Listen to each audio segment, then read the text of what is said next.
En 2022, Dieu m'a enseigné comment avoir du repos dans la tempête. Dans Marc 4, verset 37, ça dit, un vent violent s'éleva, une tempête, et les vagues se jetaient sur la barque. Là, c'est là où Jésus et ses disciples étaient, sur cette barque ensemble, au point qu'elle se remplissait déjà, parce qu'il y avait une tempête. Et ils dormaient à l'arrière sur le coussin. Jésus dormait. Ils le réveillèrent, les disciples, et lui dirent, « Maître, cela ne te fait rien que nous soyons en train de mourir ?» Il se réveilla, menaça le vent et dit à la mer, « Silence, tais-toi. » Le vent tomba et il y eut un grand calme. Puis il dit à ses disciples, « Pourquoi êtes-vous si craintifs ?» Ils furent saisis d'une grande frayeur et ils se dirent les uns aux autres, « Qui est donc cet homme? Même le vent et la mer lui obéissent. » Dans la vie, il y aura des tempêtes. Je vis à Los Angeles où il n'y a presque pas de tempêtes. Il y a rarement de la pluie ici. C'est ensoleillé tous les jours et c'est beau tous les jours. Mais maintenant, nous sommes en plein milieu d'une tempête. Il y a la pluie, j'entends le bruit de la pluie maintenant. C'est un beau son parce qu'on a vraiment besoin de la pluie ici. Et j'ai même vu un éclair pour la première fois depuis plus d'un an maintenant à LA. Donc nous sommes dans une tempête maintenant, ce qui est prophétique parce que je vais vous enseigner comment avoir du repos dans la tempête. Les tempêtes font partie de la vie. Même ici à Los Angeles, il y a occasionnellement une tempête. Vous ne pouvez pas échapper aux tempêtes. Ce n'est pas tous les jours que c'est ensoleillé et que c'est beau. Et il y a certaines parties de la tempête qui sont inconfortables. Mais tu peux être comme je suis aujourd'hui. J'aime beaucoup le son de la pluie que j'entends. Je me repose et je suis rempli de paix. Dans le monde spirituel, si tu peux apprendre comment le faire. Jésus, nous le voyons dormir dans la barque.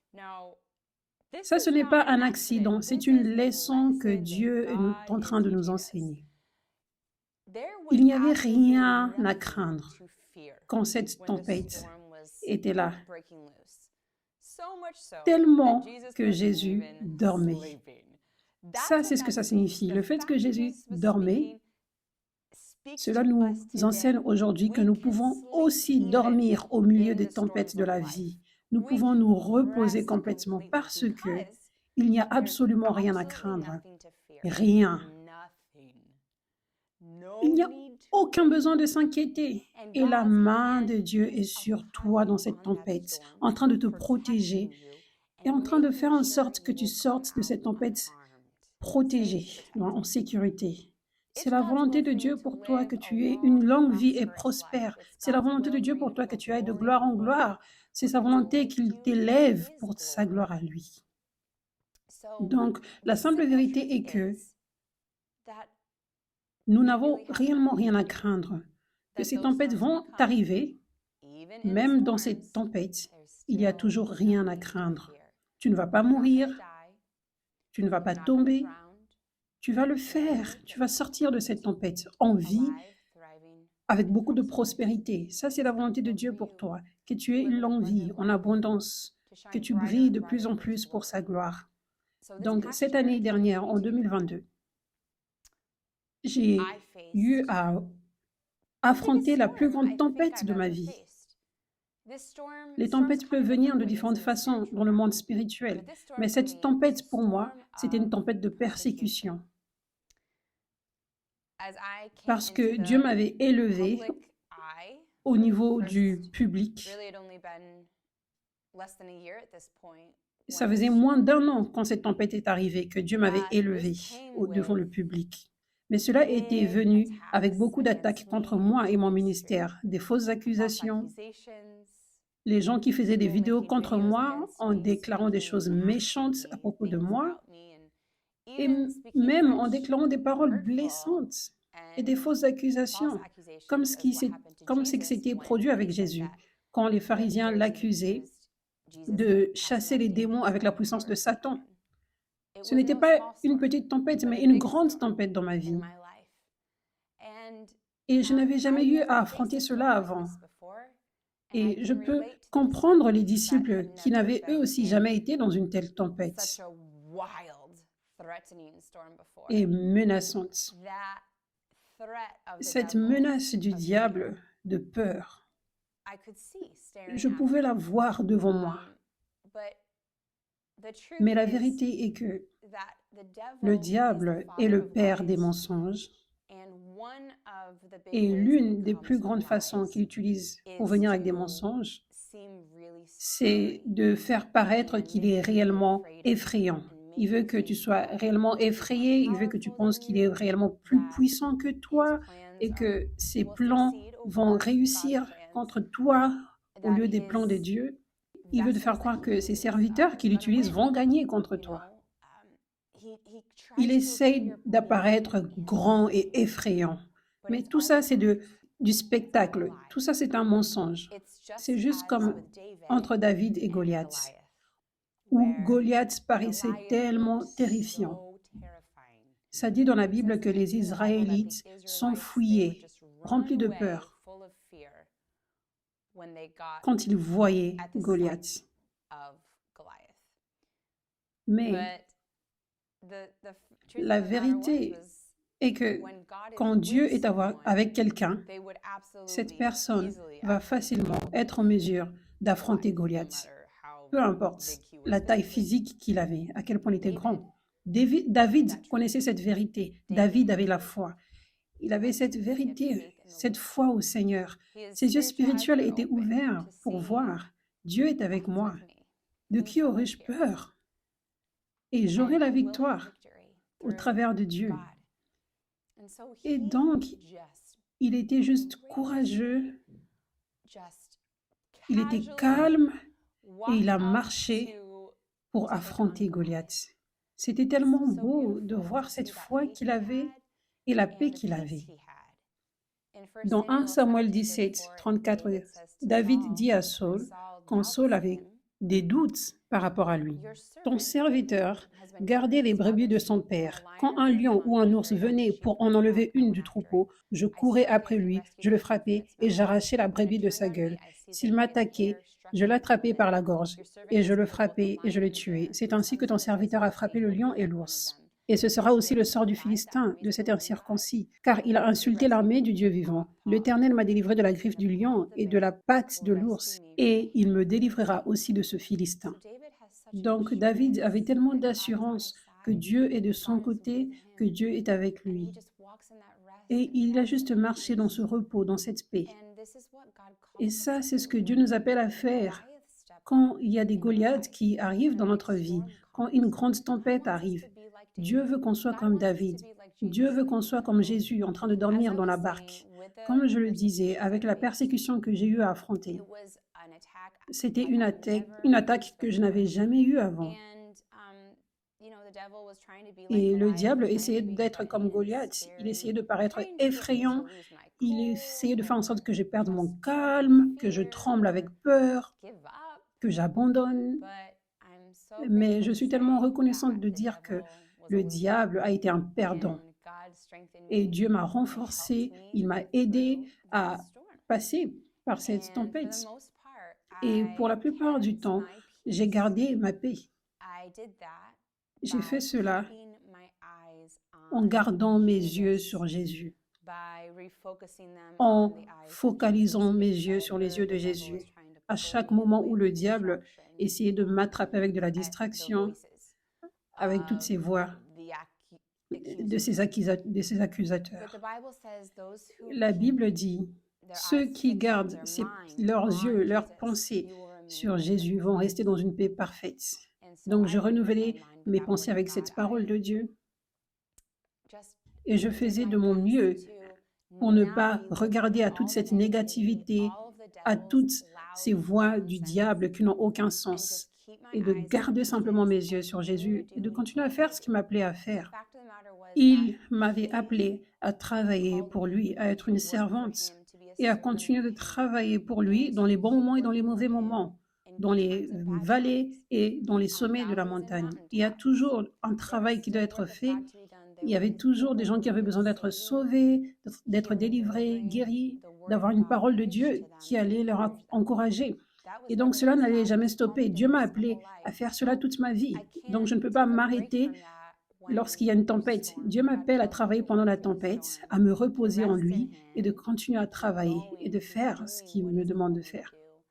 Ça peut être une stratégie du diable. Je veux dire, au travers de toutes ces attaques, il essaie juste de te rabaisser par terre.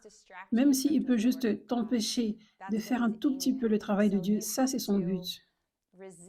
Donc tu dois résister à cette tentation du diable de te sentir comme triste pour toi-même, de mettre tes yeux sur ces accusations et ces distractions, mais juste garde tes yeux focalisés, continue de faire ce que Dieu t'appelle à faire, même si tu sens les attaques dans tous les sens, mais tu continues de faire en gardant tes yeux sur Jésus.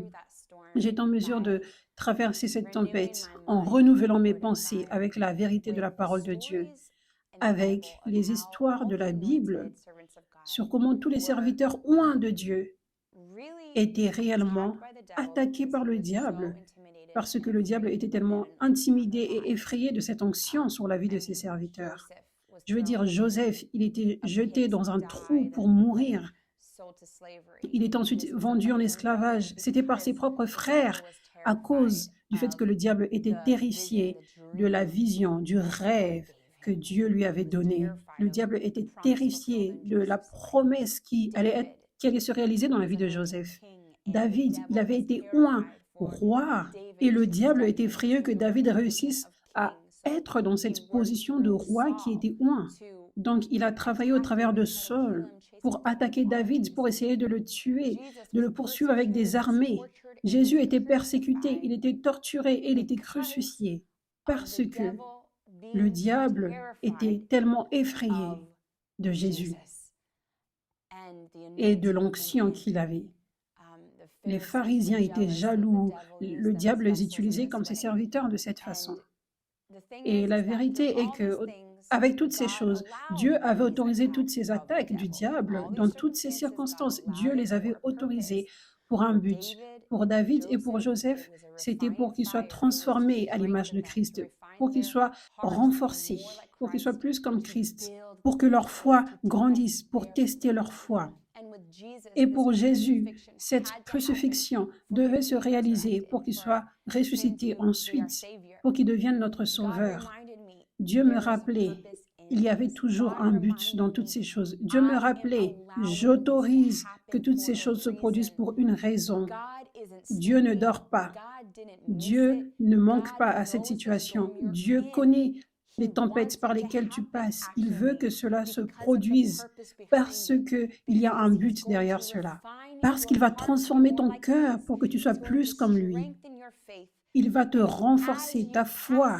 Et alors que tu passes tous ces tests, il va t'élever selon ses plans pour sa gloire. Il va t'élever dans cette terre promise ou au prochain niveau sur ton chemin vers ta terre promise. Donc, les tempêtes ne sont pas réellement ces choses effrayantes, horribles. Les tempêtes sont nécessaires. Les tempêtes ne sont pas mauvaises. Ça, c'est pour cela que Jésus dormait. Ça, c'est bien. Ceci doit se produire.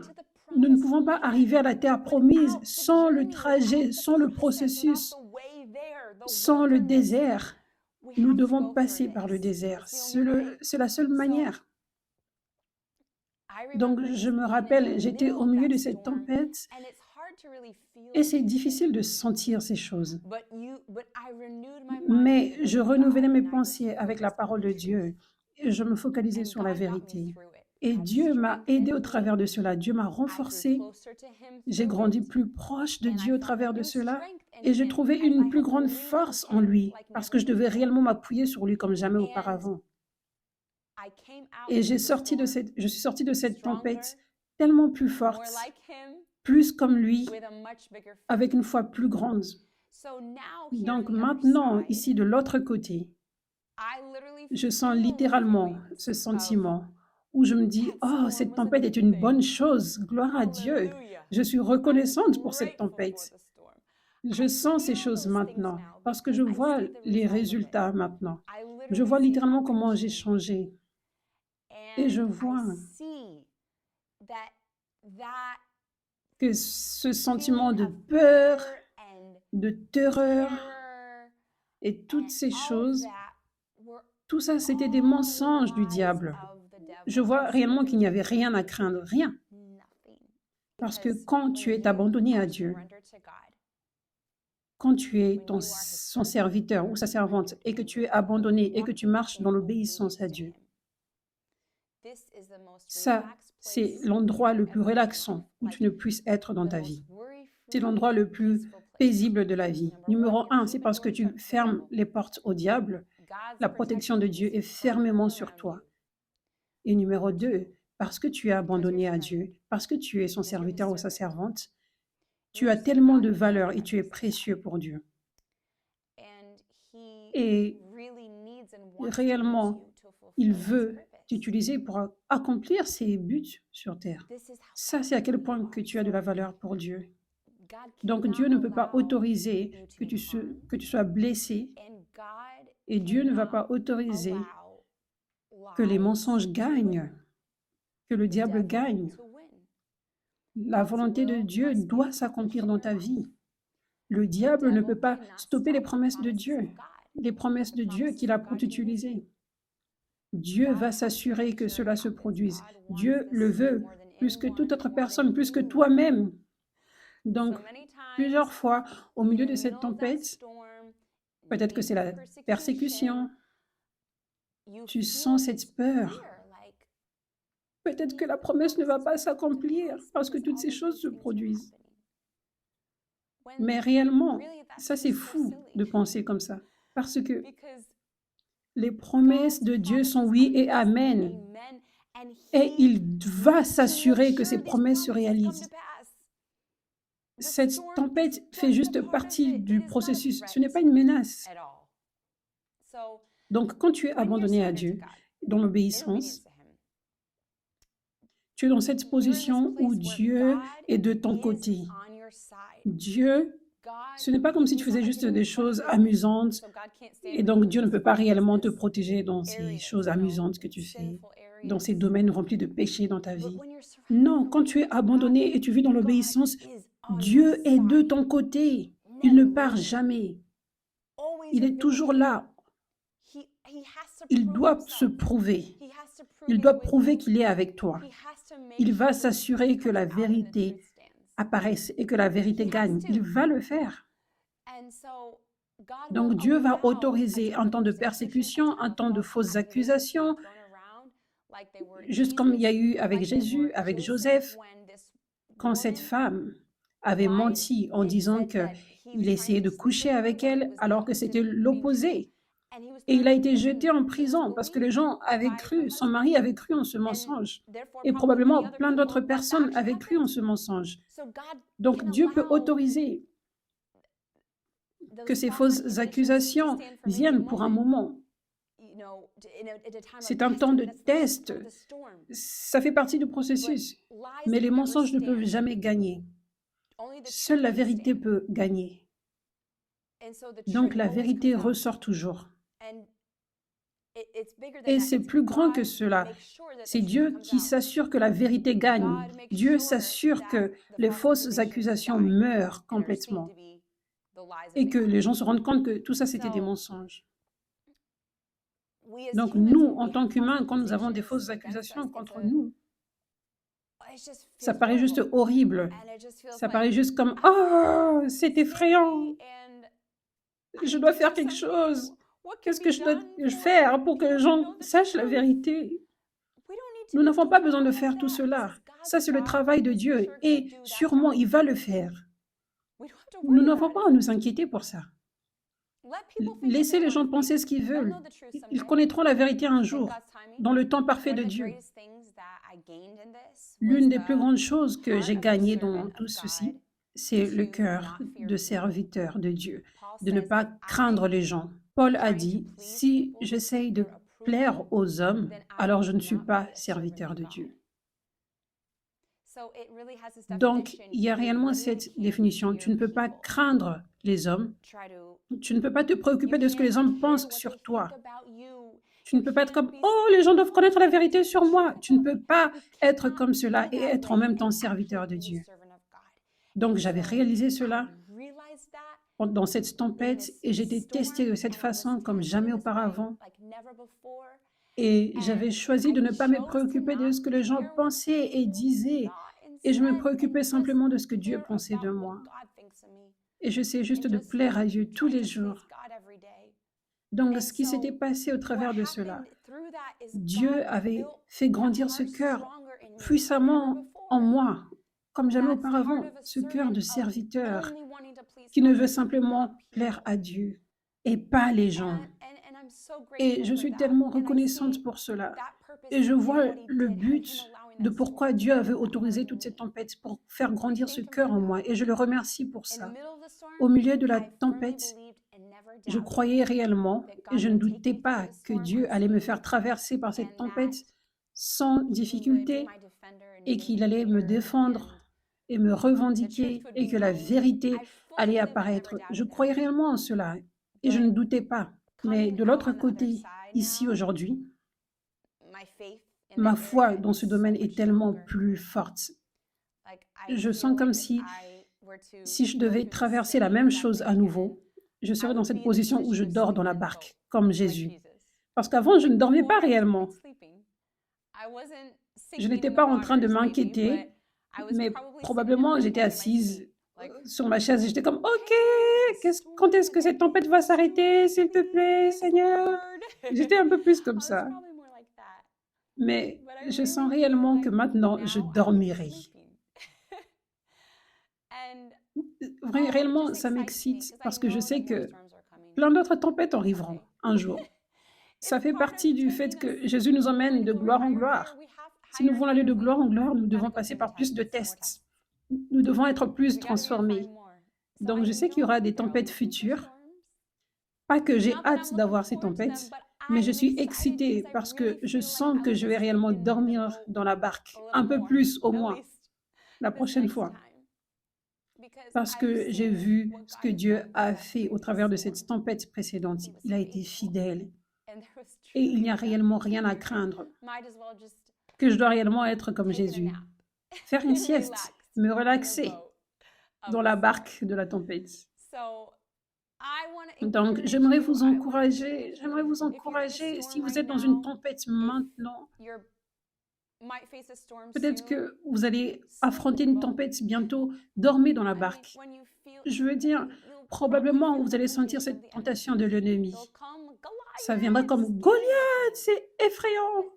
Mais renouvelle tes pensées et sache que il est juste un menteur. Il n'est pas effrayant. Je peux dormir parce que la main de Dieu me protège complètement et il est en train de me faire passer par cette tempête. Je vais en sortir plus forte. Donc je me réjouir dans cette tempête et je vais me reposer alors que je garde mes yeux fixés sur Jésus. Si tu es abandonné à Dieu, si tu marches dans l'obéissance et tu fais de ton mieux, Dieu veut que tu sois confident qu'il est réellement de ton côté, qu'il fait réellement attention à la justice. Il est le Dieu de la justice. Et que tu as tellement de valeur, et tu es tellement précieux pour lui. Donc ne pense pas que tu passes par cela toi-même. Ne pense pas que Dieu dort. Non, Dieu voit tout. Dieu va te revendiquer dans son temps. Sois patient. Son temps a un objectif. Juste sois patient et laisse-le faire quelque chose dans ton cœur pour te transformer. Et tu vas voir la fidélité de Dieu venir encore et encore. Ne sois pas effrayé de la tempête. Il y a de la beauté dans la tempête. Ça, c'est ce que j'ai appris l'année dernière. Il y a de la beauté. Donc, réjouis-toi du son de la pluie, comme je le fais maintenant. Repose-toi dans les mains de Jésus et ressors de cette tempête en train de briller comme un diamant. Je déclare sur toi que cette onction vienne sur ta vie et qu'elle te remplisse de force,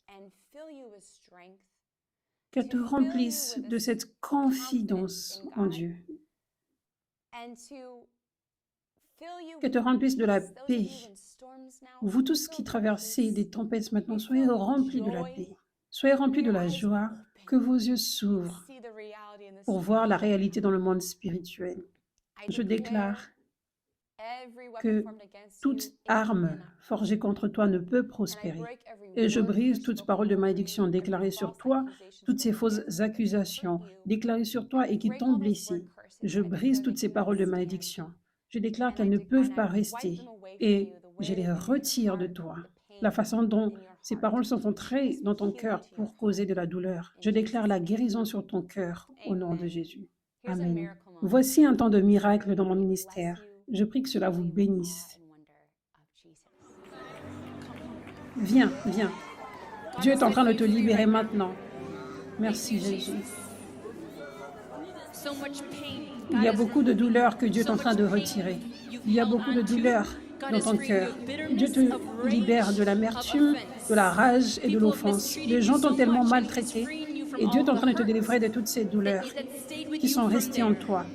Je brise toutes ces malédictions et toutes ces paroles de malédiction déclarées sur toi au nom de Jésus.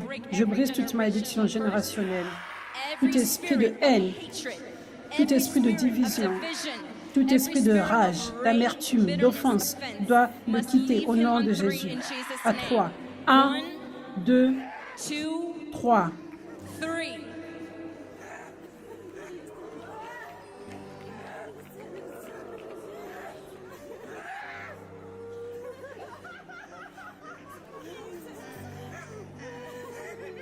Merci Jésus.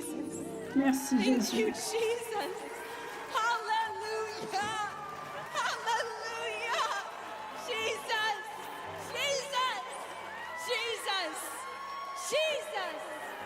Jésus, tu es extraordinaire. Merci d'avoir regardé. Je ne peux attendre de vous voir dans le prochain épisode. Le réveil, c'est maintenant.